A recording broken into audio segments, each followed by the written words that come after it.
बहुत लोगों को यह पता होगा कि सिर्फ सीता के अपहरण के कारण ही राम के हाथों रावण की मृत्यु हुई थी, लेकिन इसके पीछे पौराणिक कारण कुछ और भी है। आइए जानते हैं।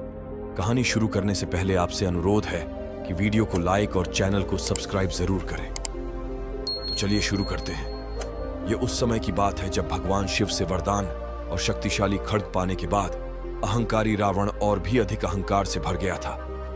वह पृथ्वी से भ्रमण करता हुआ हिमालय के घने जंगलों में जा पहुंचा। वहां उसने एक रूपवती कन्या को तपस्या में लीन देखा। कन्या के रूप रंग के आगे रावण का राक्षसी रूप जाग उठा और उसने उस कन्या की तपस्या भंग करते हुए उसका परिचय जानना चाहा।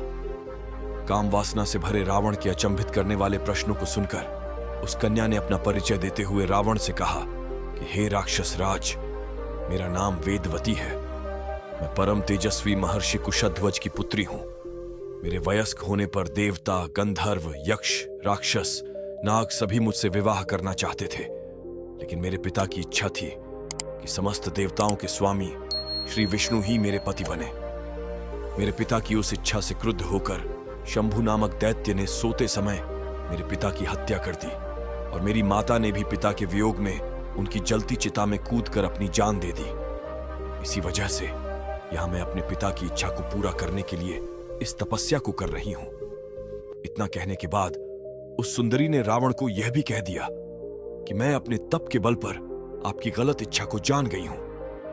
इतना सुनते ही रावण क्रोध से भर गया और अपने दोनों हाथों से उस कन्या के बाल पकड़कर उसे अपनी ओर खींचने लगा।